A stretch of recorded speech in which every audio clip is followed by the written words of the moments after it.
good to have you back. Now, the South African National Defence Force has been deployed in KwaZulu-Natal as well as in Gauteng to help units who are currently under pressure. Well, this morning we're joined by a researcher specializing in policing, security, as well as, of course, understanding public violence and looting, David Bruce, to look at how the SAPS can deal or should be dealing with all the chaos that we're seeing in the country. Thank you for your time and welcome to the show, David. I mean, let's start with, in your opinion, where or rather how you think the members of the SAPS are currently dealing with the looting that we are seeing in the country right now.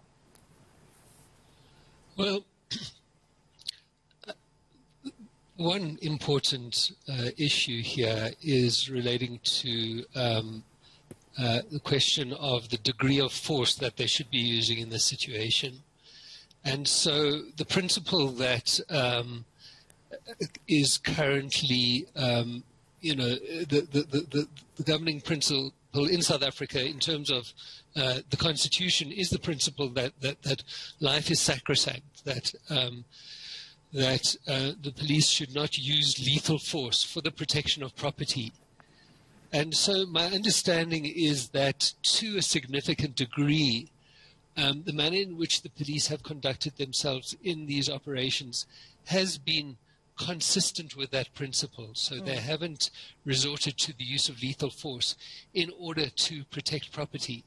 The problem is that if you aren't going to use lethal force, you have to have other effective strategies to deal with these types of things. And the criticisms that one would make of the SAPS's handling of these protests would focus on, I think, the inadequacies of their strategies for dealing with this type of situation. Yeah. Speaking of strategy then, David, was the police meant or supposed to be in a better position to handle situations such as public violence and looting?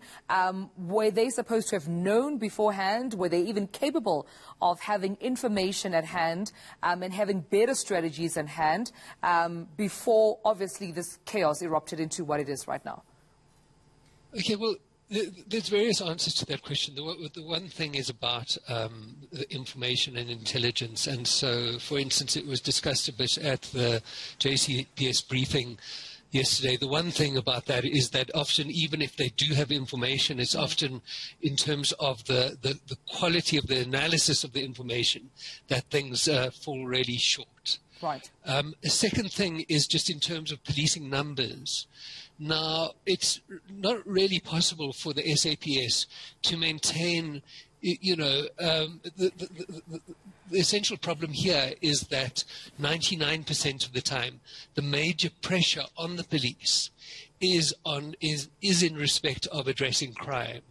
So it's not that they could have maintained a public order policing unit that was, for instance, substantially larger than the current public order policing unit. Partly also this unrest of this type of scale is not a frequent occurrence. The last time would have been in, say, 2008 during the xenophobic riots. And so, there would be a question there about whether the SAPS should have a better auxiliary system of to support their public order policing members in this kind of situation. Yeah. And I would say that's a question that they haven't properly addressed. But the last point here would just be in terms of their basic strategy for responding to this kind of situation.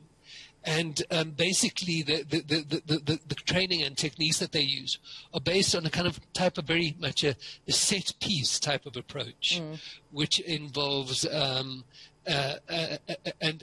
once they can't apply those methods, they simply resort to the use of rubber bullets to disperse people. And in this kind of situation, that type of technique often just does as much to cause the problem to proliferate as it does to contain it. All right, David Bruce, that's where we'll leave our conversation. Thank you so much for joining us. David Bruce there, joining us as a researcher specializing in police and security.